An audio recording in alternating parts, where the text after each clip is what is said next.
Cuma. Cuma değil mi o? Cuma değil. Cuma diyelim ben yine. Cuma değil mi o diyorum? Cuma değil diyorum. Cuma. Kulun tıkan. Biliyor ya minimum cuma.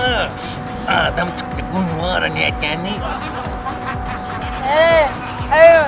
Mana terus, mana terus. Dan orang mana dikut kapal seneng mah.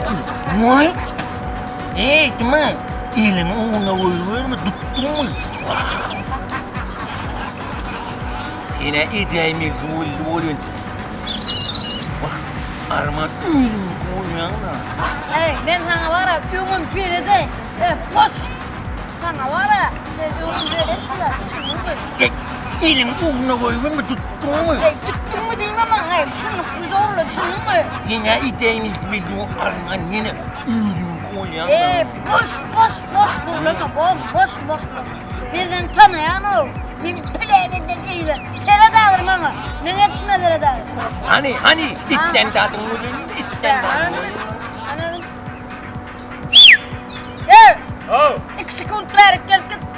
Böyle mi? ne mi? 2 sekund dolu var gidiyor. Gördün mü?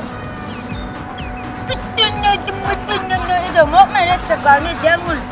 Elmin öğrü. Tepat-tepat ya. Ona benim mataya. Pasar ya mı? Parar mı? Mungkin ya. Ben parar pasar. Itu. Oh. Ba.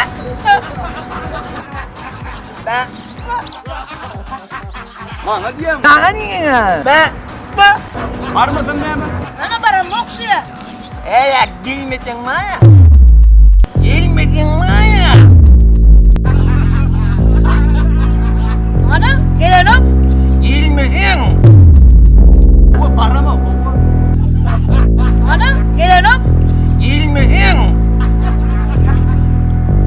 Maraya niye mi?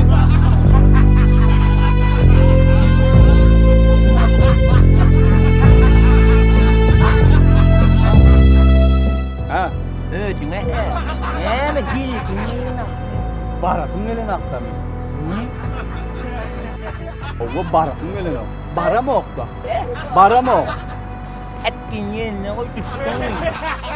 Hala, dostum oturuyor. Yani oturmayın kafeye var, iyi bir çıkar. Kahveye gidip büyüdü bir yetin yerleyen mi olay mısın? Yine tut büyüdü. Ha, böyle çıkmış o. Sen şapbatsı yedin geliyor öyle ne?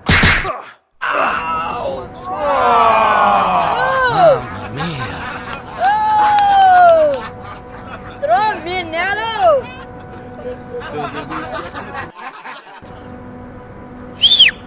Ye! Erkek kızım benimle uçlarla. Ben sen geldiğini ber, bak gel. Ya sana laf diyem bak, ben sana laf diyem bak gidiyorum. Ha, şeydi. Yezidanim erkeğim de erkeğim. Benimle uçlarla uyucu var. Ağrın alanda ne? Sana olanın uçlarla.